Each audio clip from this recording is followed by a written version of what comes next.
Welcome to the Wordy Pair Podcast, your go-to hub for all things writing, world building, and the occasional dive into the weird and wonderful world of fiction.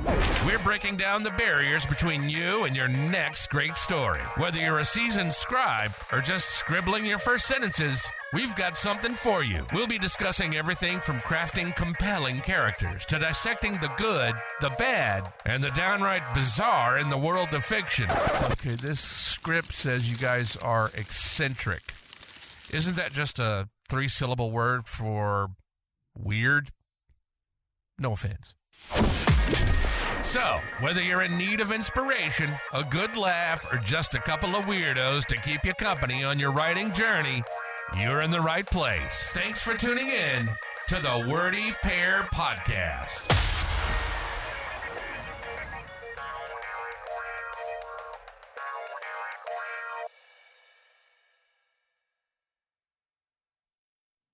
Hello and welcome everybody. This is the Wordy Pair Podcast, and I am Rudy. I am Justin. And we are going to talk about analog horror today, but first, we have what Coming you to you referred to as live from my desk, a story never before told. We have but what you referred to as a experienced. McDonald's story, which could either mean existential horror or Oh yeah, no, culinary this is horror. Definitely existential horror. Let's go for it. Okay, so it was you specifically Mm-hmm. that told me I should use the McDonald's app. Uh-huh. Because we talked about this, and I was like, I hate apps. And you were like, well, no, I genuinely get, like, free stuff all the time from McDonald's. It's, like, it's stupid how many free things they give you. And how much That is money you what save. happens to me, but it sounds like something different happened to you. Yeah. Okay. Yeah, that was... Okay, so here's how this went down. All right. That very day, Yeah. the last time we talked about it, Yep.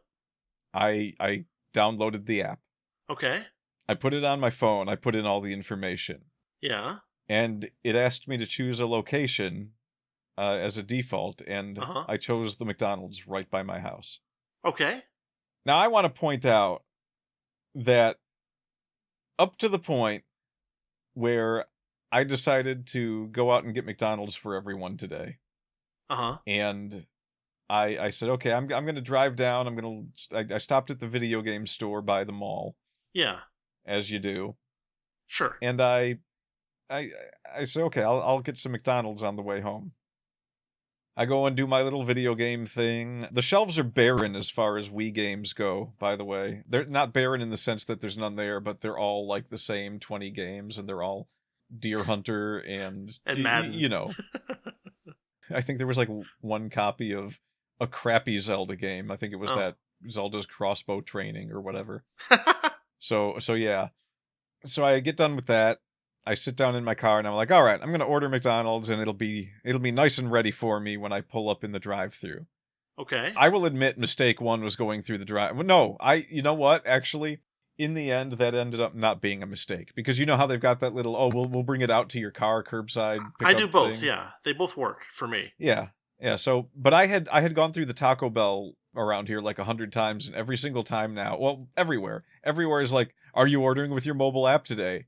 And Yeah. I've been telling them no for years, and Right. today would be the first time that I would tell them yes. Yes. I am Justin. Where did it all go wrong for Justin?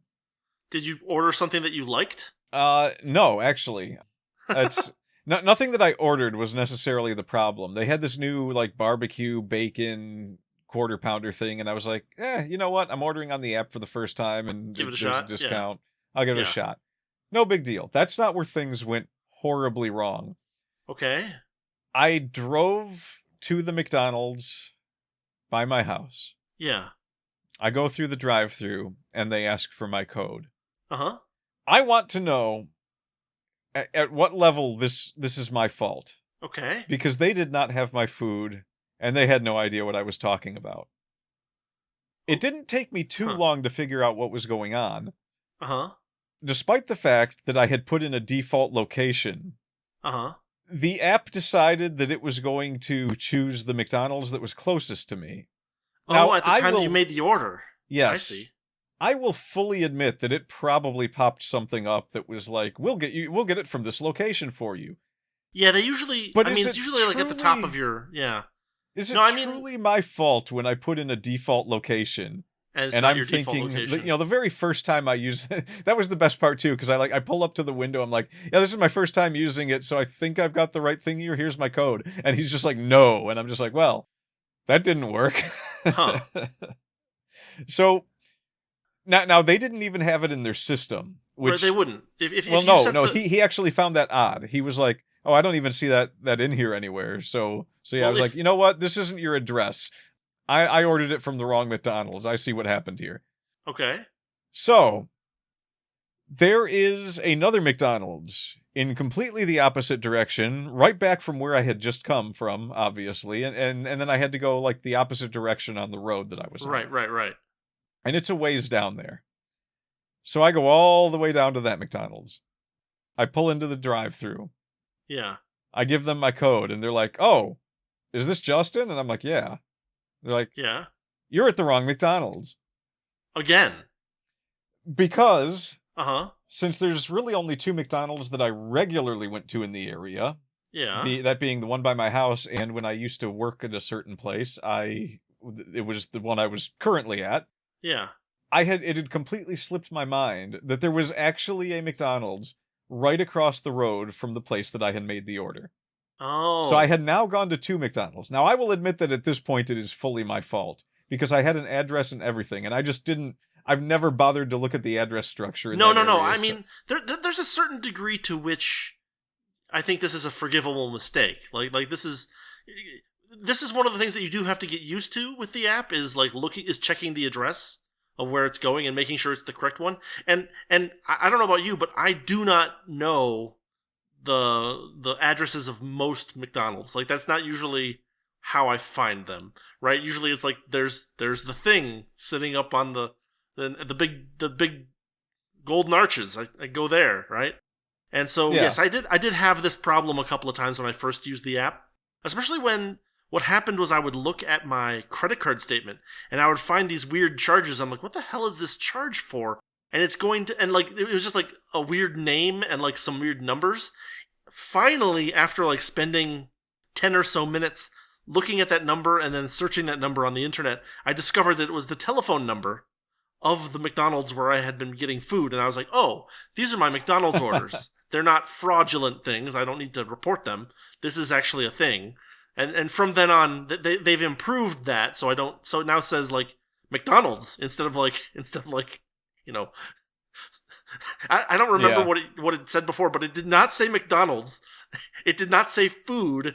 It did not say any noun or verb or adjective that you would associate with McDonald's. It was just some like weird name and a bunch of numbers, which turned out to be a telephone number. But yeah, I have had a similar problem. Yeah, it's and the 3 McDonald's that I went to are all on the exact same road. So they all have the same road in the address. And they're just like miles and miles apart. Right, and right. The one is in an area where, like, I used to work in an area around there, so it had a similar address. So I was like, oh yeah, it must be, you know, this one there. But I will take blame for the second one. The first one, I feel like there should have been something on the app like, hey, this is not your default location. Would you like to use your default location?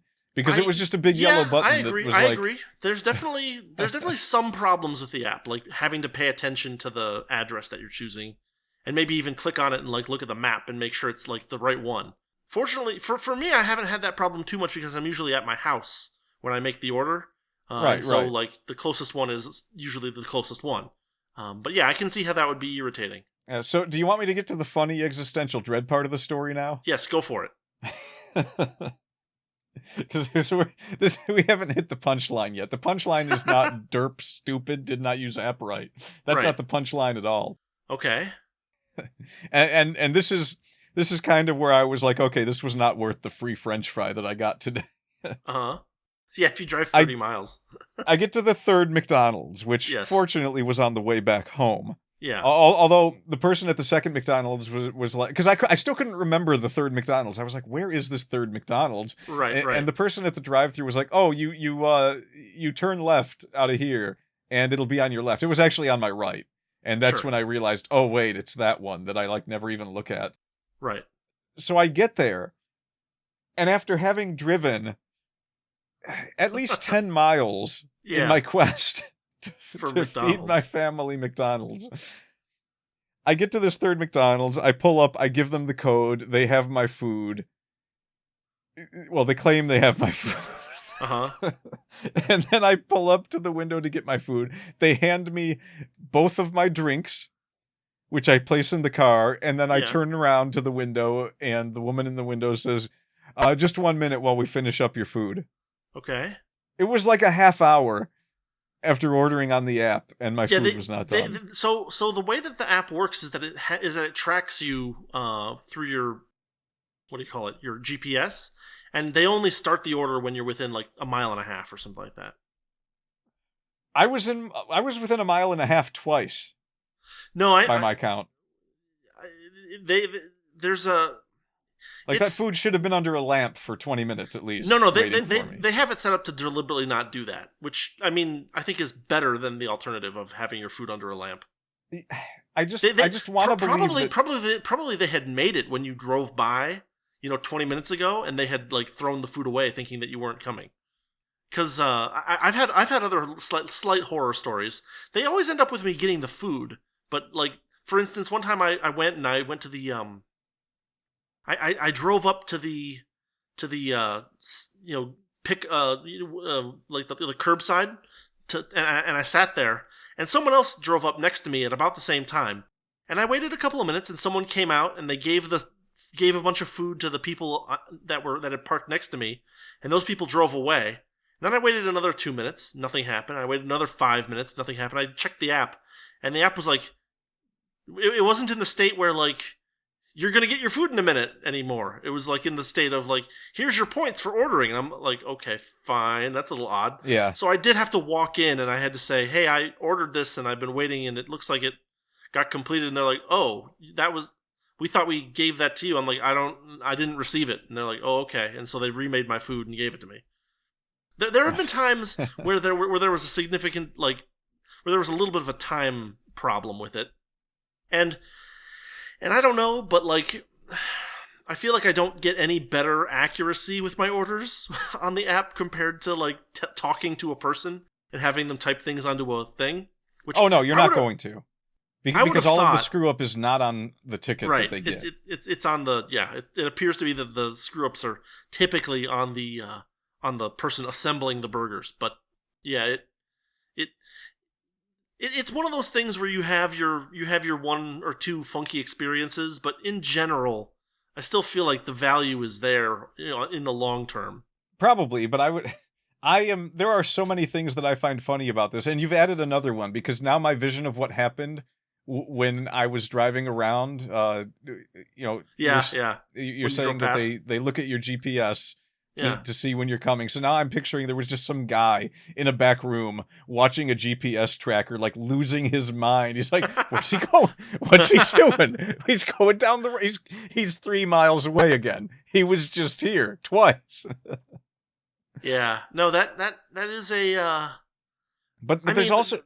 They get a little beep, I think. They get a little beep like, hey, this order needs to be prepared now. Go ahead and start that order now. But like they don't have a reel-to-reel and someone with a bunch of pins stuck into a map, I think. I hope. Yeah, so having said all of that, yeah. And just the humor of like, I was at a McDonald's twice and could have gotten food while I was at those McDonald's, but I had already committed to the one that I failed to go to. Yeah. Well, I mean, there's a lot of your humor card gets there. charged to that one McDonald's, and so they're the ones that need to get that got paid. No, so. I'm just thinking like this is such a modern world hilarious problem where I ordered food and I went to a place to get food and they have the food at that place that I am at right now, but I have to leave there because I've already ordered it from the other place. The other identical place that has the same food.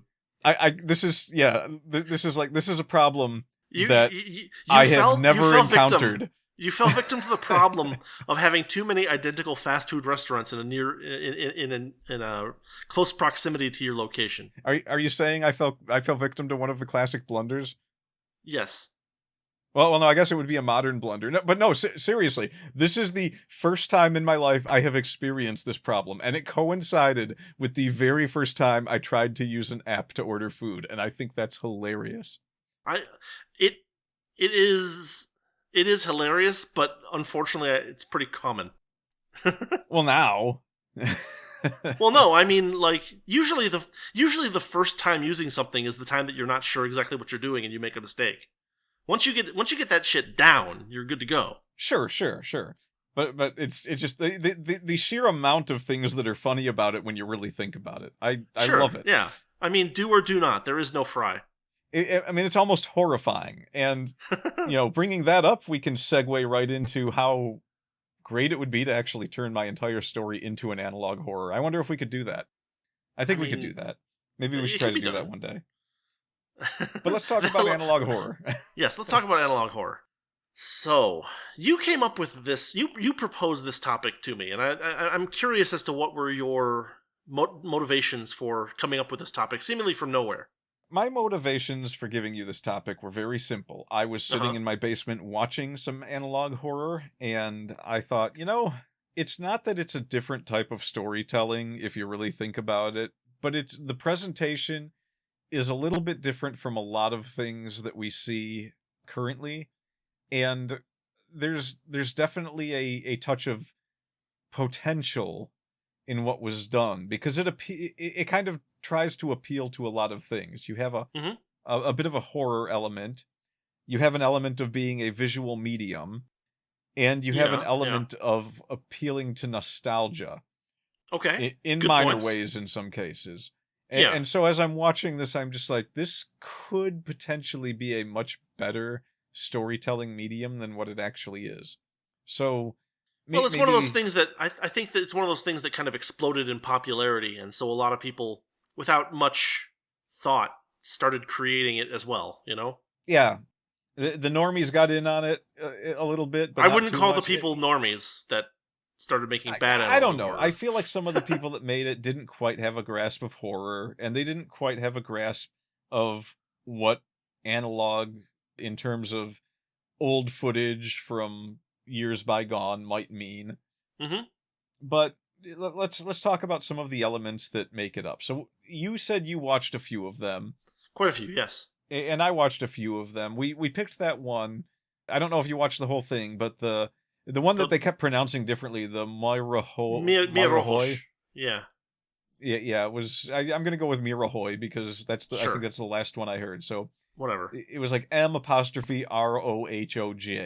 Right. And it was all about these. In the beginning of it was about people turning into moth creatures and incidents that happened revolving around this. And this is kind of the basis for what analog horror is.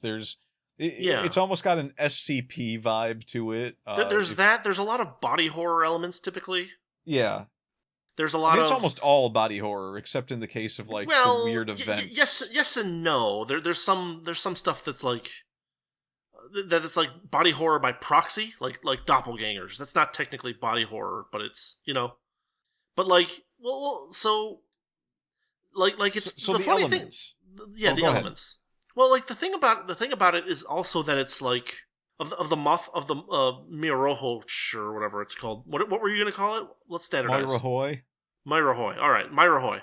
The Mirahoy. The thing about it that was interesting at first was that it was all kind of like events that had taken place in real but distant places that were small in scale and were kind of approaching present day, right? Like we're looking at the report of a doctor doing some kind of crazy experiment in Spain in the 1980s. We're looking at, some family that had something happen to them in the 1990s kind of thing. And so at first, it actually kind of was working pretty well because it was creeping up on proximity, right? And that's one of the elements of horror that I think is kind of important, right? Is proximity. You made this point very, very brilliantly in a previous episode where you talked about how hand-to-hand combat is better for horror purposes because you're closer to the danger, right? Right. And so, like, it was doing that. It was getting closer and closer and closer, both in time and in space. And then that particular series veered off into ancient history, and it kind of lost me. So I actually watched a bit ahead, and I'm gonna give a little wiggle room on that, because I did understand what you were saying, and I kind of felt the same. But what I realized was apparently that is a series that the creator is trying to keep it going. He actually has a Patreon for it. Sure. And I listened to the later stuff, and he does like, okay, so one of the problems that I've seen with a lot of analog horror is that it gives you everything very close to the beginning, and so the rest is just extra. It's just fluff. You've had the excitement moment. That's all past. And this was true for Moirahoy too, but he does something, I believe, in the 4th season where it turns into this time travel story about how people in the future had to go underground because this Moirahoy thing took over the surface. Right. And so it looks like it's supposed to be a continuing series. So I would say that if you just looked at it on its face, it kind of loses something because it just seems to go off the rails. But given the different elements... Well, I didn't say that it was bad. I just said that it wasn't really analog horror anymore. It became kind of a science fiction horror story, which is not the same thing. It's a different genre now. Yeah, especially the very last season, it lost a lot of the whole analog, appealing to nostalgia thing. Yeah. I still consider it one of the better ones. It might be the best one I've seen. Yeah, I mean, what I'll say about it for sure is that it did a very good job of having unique old footage. It did a very good job of mixing art and real photographs effectively and in such a way that, like, the borders between them were not obvious and, like, comical. Yeah. It had an interesting story. It had a lot of really cool, like the testimonials that were in different languages was really interesting. Like that's a kind of hard work that you don't see in a lot of these kinds of things. Yeah, because and at one point, at several points, there's stuff that you have to read. You don't get the voiceover, and at other times you get a voiceover, and then at other times you're hearing an interview of someone in Spanish that has a subtitle on the screen. Well, they did several different languages. They did Spanish, Russian, and Turkish, I believe. Yeah, I think they did Chinese in one of them too. Possibly, yeah. But yeah, it was it was a couple hours of just talk. It was essentially, it's presented almost as though you're someone that's being given information that hasn't gotten out to the public yet. Right. Or not necessarily that you're being given it, but it's being presented like that, kind of like almost like a there's a conspiratorial aspect to it. Yeah. Right.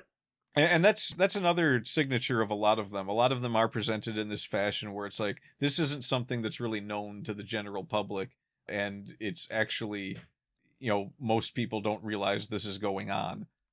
There's a lot of them that are bad, to be honest. I mean, that's not that hard to really see. The Moirahoy one was entertaining, but there's a lot of them that, I mean, bad is very relative in this case. Bad is very relative, and there's a lot of them that kind of might fail in certain aspects, but succeed in others, right? Like, yeah. I don't know. I guess I'm not fluent. I haven't seen it.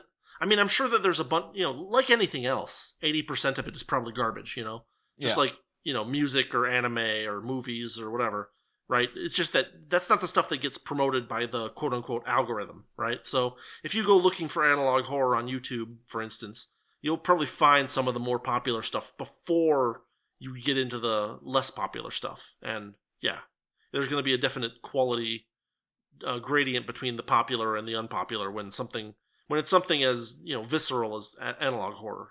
Yeah, and there's a lot of different. There's not really any one thing that you can look at and be like, yeah, this is analog horror, in the sense that they all kind of, they're not really all the same. They vary pretty greatly in the way things some of them are presented. Like the Local 58 one.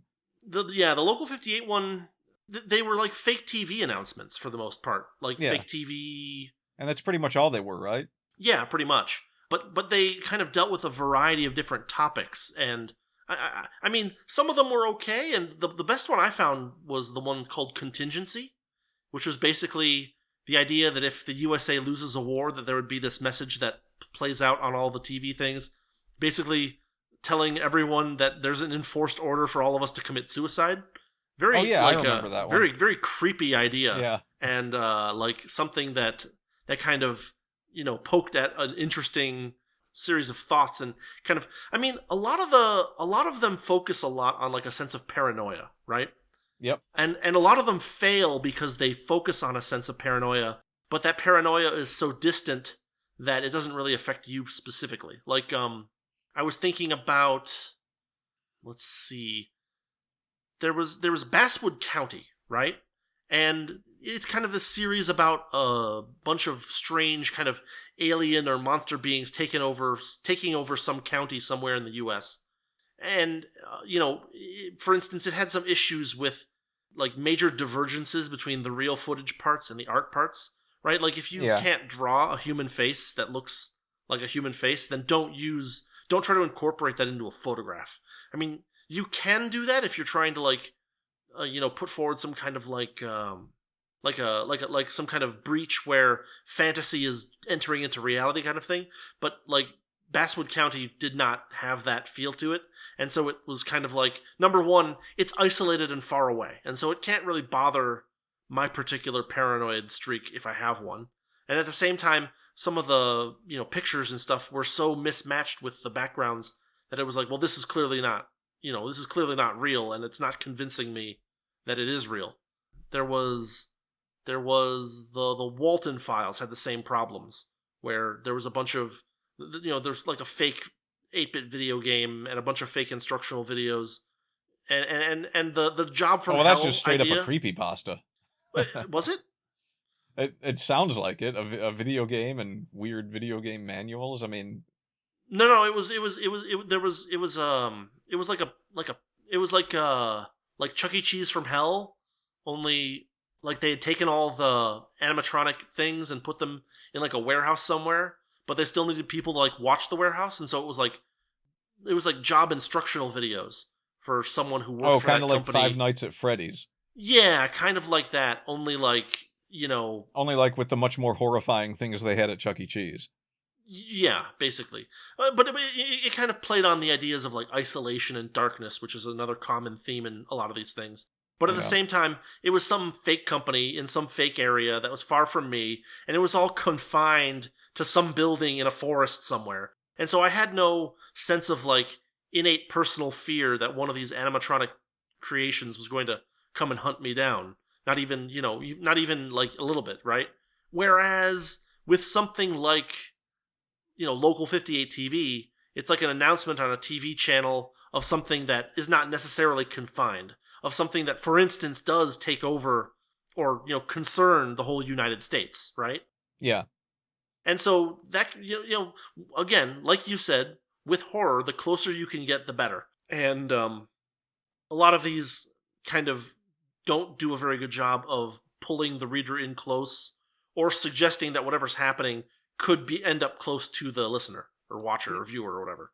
Yeah, I think that the biggest problem a lot of them have is they just lack a sense of timing for when information should be presented to fully get the viewer not involved, but like into it. Yeah. To really draw them in, because you have a lot of information that is usually spilled out after the first big reveal. But when the information is spilled out, it's not spilled out in a way that is really, like creepy or scary, or it's just information. It's exposition. And well, it depends, there's right? parts Because of it where the exposition is really good and it needs to be there. But there's Yeah. other parts where it's just like, no, you just laid a hook in. Now you got to reel that in. Right. You have to keep that going for a bit, and then give a little more info and give the next hook.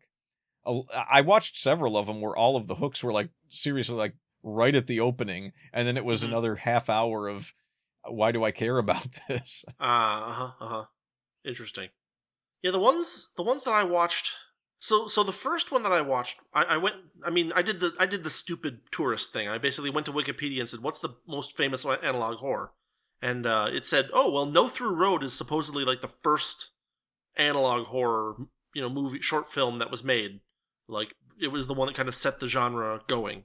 And so I went and watched No Through Road, which is kind of neat. It's a story of a bunch of English teenagers in like a time loop, and like a kind of some cool ideas of like being stuck in a time loop and going crazy and ending up becoming like it has that sense of you becoming part of it and therefore becoming a threat kind of thing. So like that was pretty interesting. It had it had a lot of repetitive footage being about a time loop. It had some fun like kind of quote-unquote realistic elements in the script to kind of make it sound found footagey. Like the found footage stuff can be fun. Yeah. And found footage is a great way to make it analog horror because you say, "Hey, I found this VHS tape. Let's see what's on it," kind of thing. But at the same time, it was set up more like a horror movie than anything designed to like get under your own personal skin, right? Like you're watching other characters deal with something that is outside of your own proximity. And so you're not worried for your own safety, but, you worry for the characters. Right. Well, since Whereas, you brought it up... something like ahead. Local 58 makes you worry more about yourself. Yeah. And that's kind of where analog horror kind of has the ability to, I think, shine. Because if you can make these kinds of, instructional videos or, government announcements and stuff like that, and you can kind of convince someone that that's the world that they're actually living in, that can be very effective on someone's, mental state. Yeah, and since you brought up the whole VHS thing, let's talk about one of the elements that makes it analog horror. Sure. The presentation of what you're watching, whether it's lines of text that are written in some kind of terminal font over a well, they're usually if they're smart, they use the same VCR font that was used for like subtitles back in the day. Yeah, kind of that big pixel blocky thing. Yep, and they tend to use a concave filter so that it looks like you're watching it on a CRT TV, and they'll add little static lines to a lot of what you're looking at. Yeah, film grain, stuff like that. Yeah, that's one of the places where the Moirahoy one went kind of off the rails, was it started like that. Yeah, and it lost a lot of that, a lot of the nostalgia factor that a lot of them use. It wasn't using the scan lines very much or at all, well, I think, in the fourth when season. they went to, like, talking about ancient Chinese history, they lost the ability to have analog elements be part of the horror anymore, right? It now was like, oh, we're looking at this history book that, we found a copy of kind of thing. Which you can still make that work, but, like, the trick is to creep up on someone in horror, as opposed to creep away from them. If you find your horror creeping away from the reader, from the listener, from the viewer, you're probably doing it wrong. And now, there were actually a few that landed the atmosphere very well. I can't remember the name of it. There was that one that was about buildings that would appear in dense fog, and they ended up being alien life forms that were breeding and then leaving the planet. Okay, that one was kind of crazy cool. because that's not the weirdest part about it. The weirdest part about that one in particular is the very beginning, where it's the government talking about how the moon broke apart, and so they had to create a worldwide holographic theater that convinced people that the moon was still in the sky. Okay. And that's why it ended up being integral to fooling people into not knowing that these buildings were living things. They were using the projections to fool the public so that nobody would know about this. And that was kind of the story that... It was a pretty short one by comparison. I feel it's one of the best presented ones out of all of them. Yeah. And I mean, it was pretty solid all the way through. They followed a coherent storyline. They presented things mostly in a fashion that's like, okay, here's a bit of creep factor. It did kind of do that whole thing where they presented a few things too early and then it kind of trailed off and petered out at the end. But all in all, they kept with the atmosphere through the whole thing. Yeah. And it was a good way to kill a little bit of time. And it was almost a Lovecraftian story. It was kind of on that level. Yes, a lot of them have that kind of cosmic horror element to it. Yeah. Doppelgangers, dream creatures. I mean, a lot of them are presented as like things that you might have seen on late night television when television was kind of like semi off the air. You know what I mean? A lot of them are presented in that kind of way, or as like a. I saw, what was it called? I forget what it was called, but I saw one that was like supposedly a video for someone to help them sleep, and it had a bunch of like neat ideas about like avoiding certain dreams and stuff like that. That one was kind of cool. I can't remember the name of it, but I watched some of that. Yeah, I mean, there's a lot of them that are about like I saw part of the Mandela Catalogue, and it's about like alternates is what they call them. They're hostile organisms that are human shaped but distorted. And I watched the first volume of that and thought it was pretty interesting and pretty well made. Kind of a combination of like caution videos and informational stuff. What to do in this case. The government says to do this, to not do that kind of thing. But then the second volume went into some kind of like weird, like 2-person radio drama of like ghost hunters, and it was a little too silly for me, so I turned it off around then. Yeah. But like I keep, I mean, every one of these, even the kind of half-assed ones, seem to gather pretty significant like followings, at least in like the YouTube comments, where it's just a bunch of people like, "Oh, this is the best one ever, keep going," kind of thing, regardless of whether the actual thing had much quality. And that's probably more of a issue of my own personal tastes compared to other people's than anything else. But I did notice that as well. Yeah, I mean, there's a lot of silly ones that. Yeah. I mean, there's one that I definitely want to bring up. There's two that I came across, and they were both particularly silly. They weren't really all that great, but I do remember specifically, I kept seeing people talking about the Godzilla one called The Man in the Suit. Okay. And I watched the whole thing. Mm-hmm.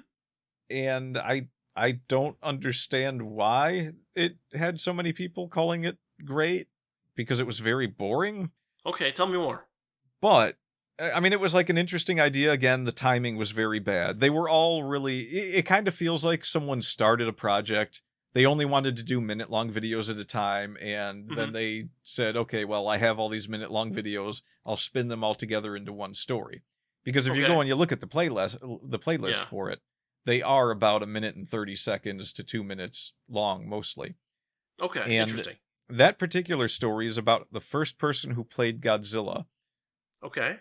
He was in his Godzilla suit, and something happened where he couldn't get out of it and ended up having to go to a hospital. And his body had conformed to the inside of the suit, so there was no way they could ever take it off of him. But they just... Toho decided to keep filming the Godzilla movies with this guy in the suit. And as the story went on, it got more and more ridiculous, where, he kind of devolved into almost a savage. He had a hatred of any Americans being on the studio set because of World War II. And so he would viciously attack them sometimes. He was kind of like a raving lunatic monster of a man inside this suit. And at some point, he bit while they were doing the fight scenes, he bit both of the actors, one for the person who was in the Anguirus suit, and one for the woman that was in the Mothra suit. And then the same thing happened to them. They conformed to the inside of the suit, kind of like some weird Godzilla werewolf bite thing going on. And it was really silly overall. There was like one or two parts where maybe there was something scary going on, but it didn't feel quite right, because you had a character would describe how they had witnessed this guy in the Godzilla suit at the studio, and something happened where they said something or did something that they shouldn't have, and then they're on the streets of Tokyo at night or whatever, and they're now being chased by this man in the Godzilla suit, or they keep seeing him on the side of the road like he's stalking them. And it was just like, okay, this is just this. There was nothing scary about any of those scenes. It was all really, really silly. But they were really, really trying to present it like this is supposed to be scary. I see. The same thing happened with gosh, I can't remember what it was called, but it was an analog horror about the Batman, which ended up being a psychotic Batman who was torturing the Joker. The Joker was not the big bad guy in this. He was just a criminal that Batman kept hounding and torturing on occasion. And he had gone to the cops several times, and they wouldn't help him, and so he started going crazy. All of the Robins were these kids that Batman had kidnapped and trained to be like him, and try to turn them into a crazy person like him. So you had stories about like Dick Grayson as Robin would also stalk people at night and I mean, I can see how that could be. Things. I mean, that could be. I mean, that at least could come kind of close to home in the sense that, like, you know, a real person might subject other real people to this kind of thing. Yeah, it was an interesting take on Batman in Gotham City, but it was also not done in a fashion that was particularly entertaining. Like, me and my brother sat through the whole thing, and at the end of it, I just sort of said that was really boring. But I mean, I admit it was a good idea. Everyone likes to see the weird side of what an alternate reality Batman could be, I guess. Sure. And I did like the idea that the Joker was not actually that bad of a guy until the police wouldn't help him, and that's when he became crazy. Also, Batman was manufacturing drugs that was making people crazy.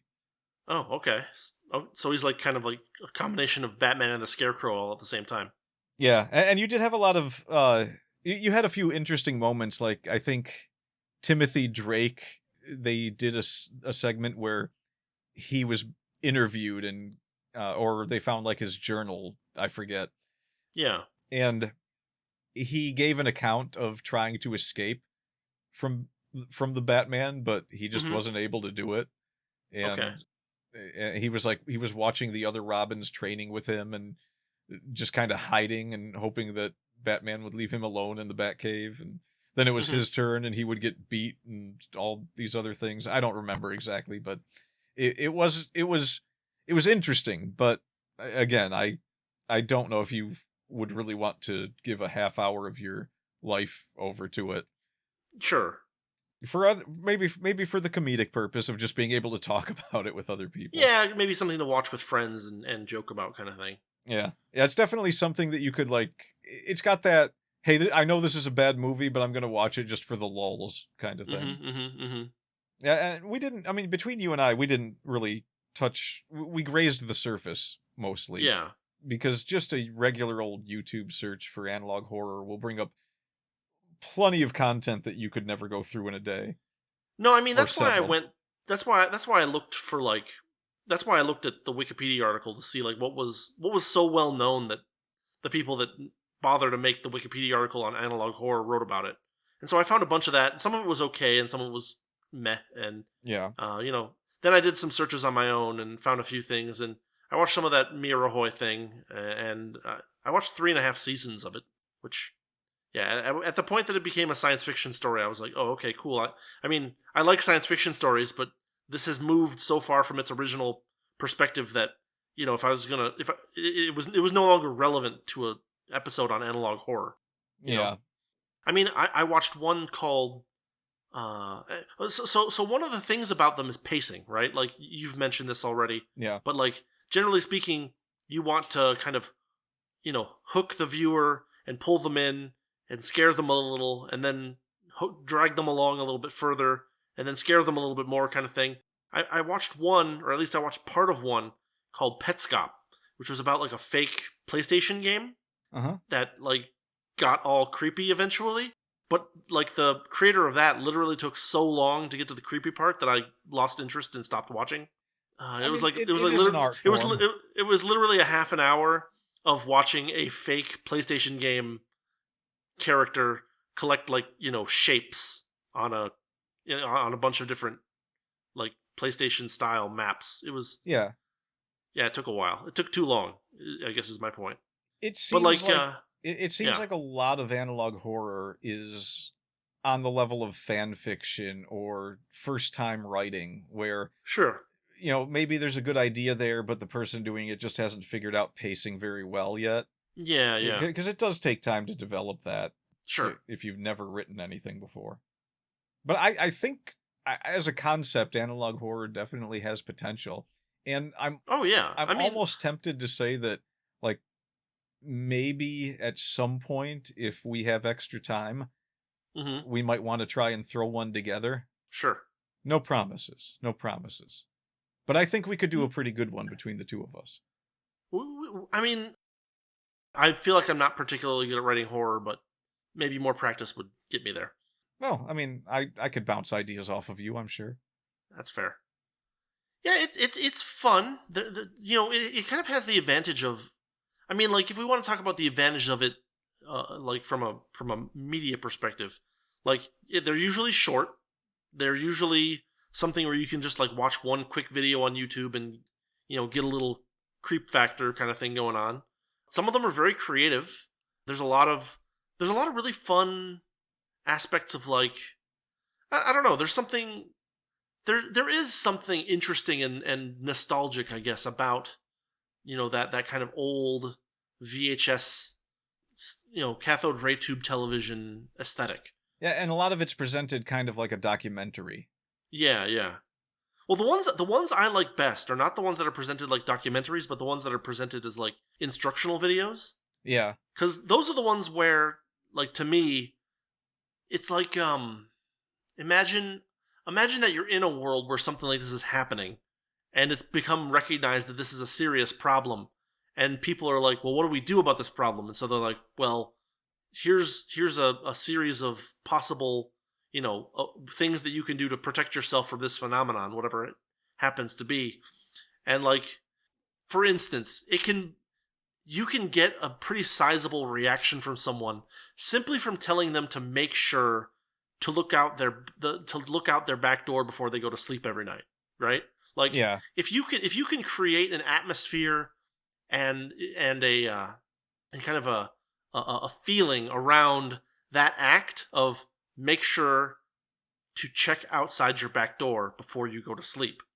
That kind of thing can really stick with you. It can get under your skin, right? Where like you think like, well, I guess it can't hurt to just check just in case, and then you kind of draw yourself into it too. Like that's part of the best element of the horror stuff that I saw, was that it drew the viewer in with it, kind of thing, as opposed to just dry documentary.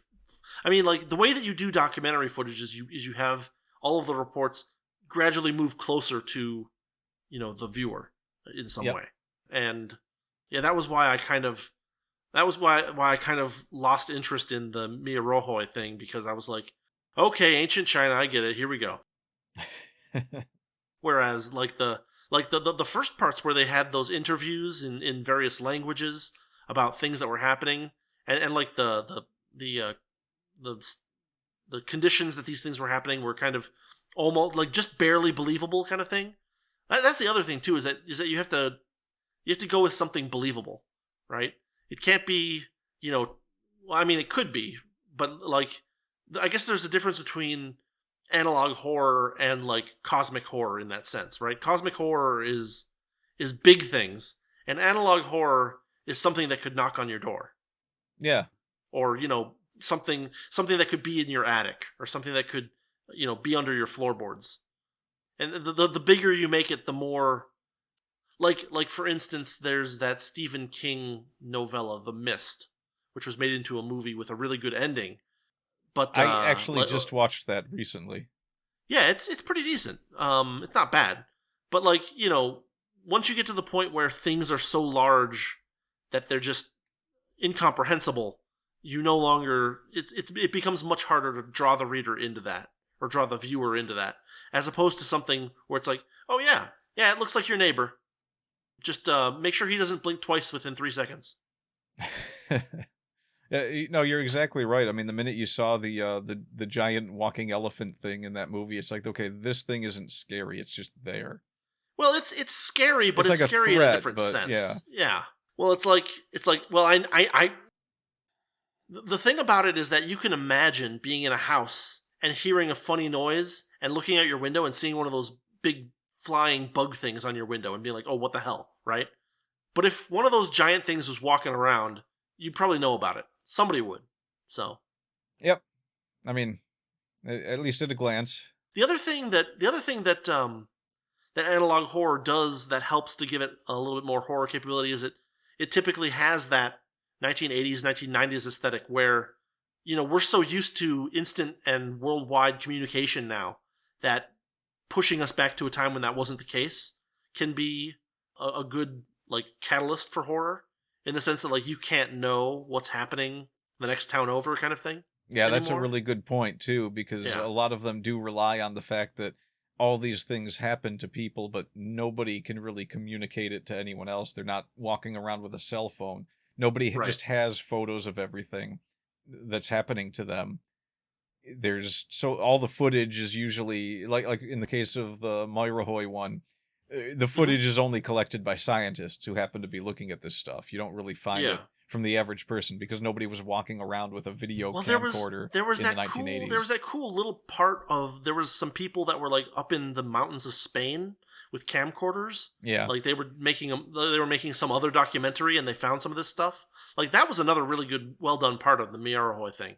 Yeah, there's definitely a lot of little pieces of each one that if you pulled them out separately from the rest, they kind of make for good storytelling. And if the interweaving is worked out a little better on a lot of them, I think that this would definitely blow up into something bigger, something that a lot more people are into. Yeah.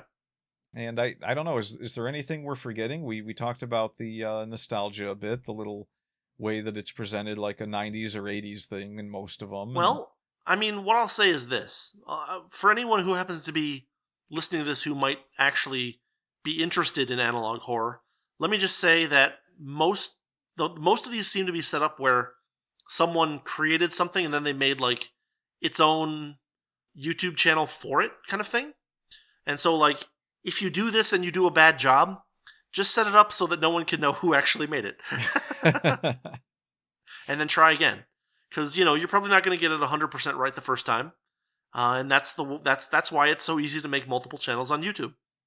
I mean, I assume that's why that it's so easy to make multiple channels on YouTube. It's not anything to do with commercial value of botting certain channels at certain times. But it must be to help budding writers and filmmakers to separate themselves from their early works if they so desire.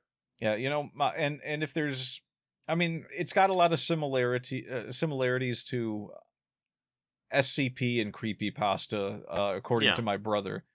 He knows more about that than I do. I was never really too big into that. I think I've read one SCP story, but it's, according to him, so the SCP stories are, I've seen a few of those, and the way that it started out was basically they made a wiki, like a fiction wiki, where you would just go on and you would make your story kind of thing, and usually it was about an object or a phenomenon that was something that was supernatural and therefore had to be contained in some way. That's what the C in SCP stands for, is containment, because it was basically about this this black ops group that secures and contains all of these things that can't be easily destroyed, and therefore they need to be held in a place where they won't damage anybody else.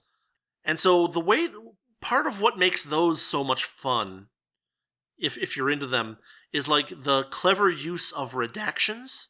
There are some of them where they just redact a bunch of random stuff and it's okay, whatever. But there are some of them that are really clever about putting one blacked out word somewhere right where it needs to be, to make you be like, wait, what? Kind of thing. And there's a lot of stuff about the difficulties of actually containing these things, which are interesting stories, right?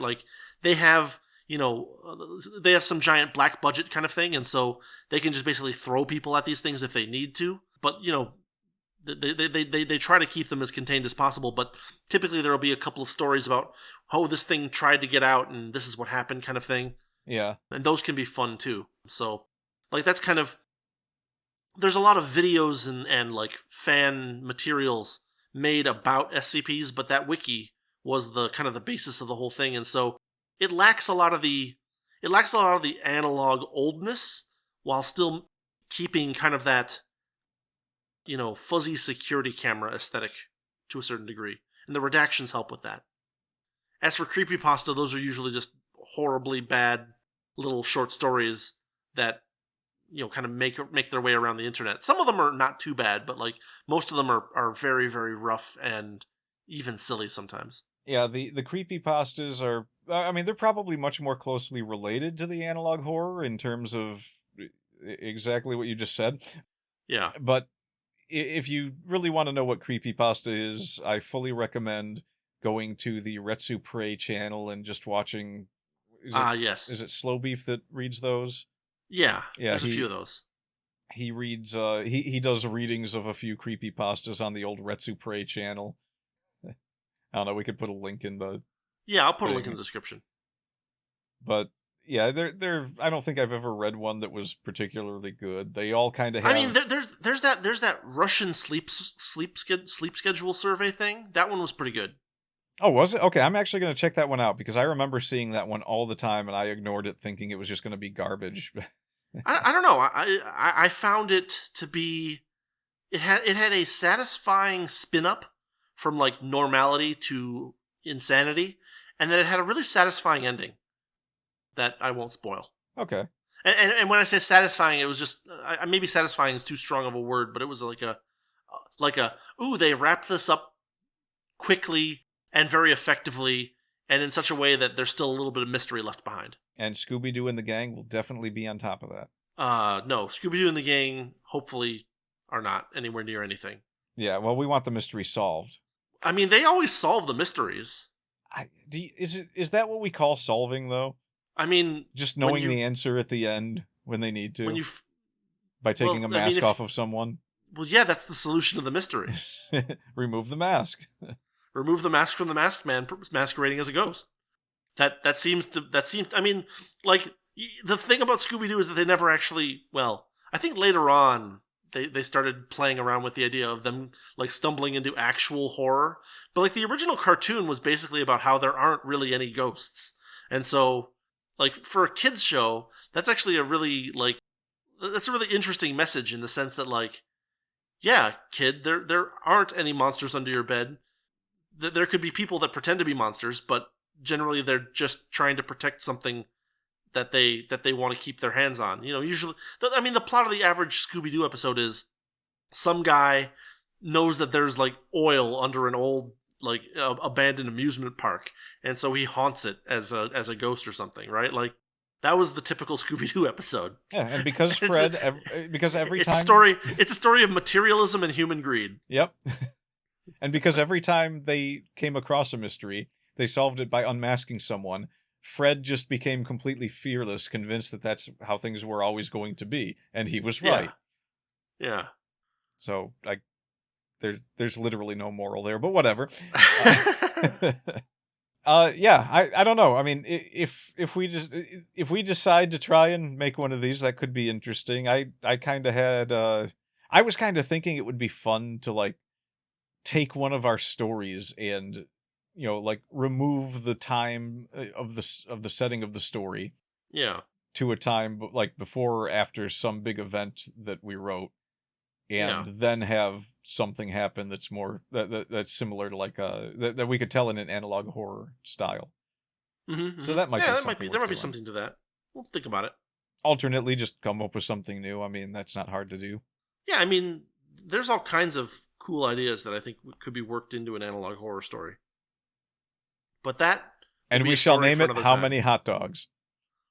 I mean, the cool thing about analog horror and the weirdness of it is that you could totally have like an analog horror story about like some kind of like weird hot dog stand that eats people or something. I don't know. No, a weird hot dog stand that requires hot dogs in order to keep it asleep so that it doesn't. Right, that's why it eats people. It turns the people into the hot dogs. No, but you have to feed it hot dogs so that it will remain asleep. Well, but if you don't feed it hot dogs, then it eats you and turns you into hot dogs. Yeah, so it's a really weird like reverse feedback loop. I don't know. Yeah, something like that. So like it has an upper limit of like how many people it can turn into hot dogs, and then it spits the hot dogs out, but then you have hot dogs to feed it to keep it asleep. But then you realize you're feeding it people. I don't know. Tell you what, we'll work on it. Yeah. All right, everyone. I hope you liked our shallow but kind of fresh look at analog horror. I hope that these ideas have maybe encouraged you to look more into the operation of horror as a genre, because horror is one of those very difficult genres to do right, because, you know, as you heard, there's all kinds of caveats about stuff. Like, you can talk about something that's very scary but also very distant, and you can talk about something very close but something so outlandish that you couldn't possibly believe that it to be a thing, and you know, you have to kind of juggle the perceptions of reality and fantasy and kind of walk that line between them. And so it's one of the harder genres to do a good job at. So, you know, for any prospective burgeoning writers out there who happen to be listening to this, you know, I hope you have good luck with horror if you choose to try it. Especially if you try it in an analog style. Yeah, especially if you try it in an analog style. All right, that is the Wordy Pair for this week. Thanks everybody for listening. As always, I'm Rudy. And I'm Justin. And we will be back unless one of us falls into like some kind of like time space thingamajig that brings us back to a world where this tree will be seen. Unless one of us dies, and then we will be the Wordy singular. Solo. I don't know. Something like that? Wordy Uno? I don't know. It's going to depend on who's left. It will just be Word Guy. Word Man. Come together with your hands. Thanks for listening to the Wordy Pair Podcast. Our passion is all things writing, world building, and getting into the weird and wonderful world of fiction. We hope you enjoyed our unique takes. If you did, make sure to like, rate, review, and subscribe to get your weekly dose of writing weirdness. We'll be back soon, but in the meantime, hit us up on Twitter. For Rudy, it's @Rudolph_Cone. And for Justin, @Ninja Mouse Chew. See you next time on the Wordy Pair Podcast.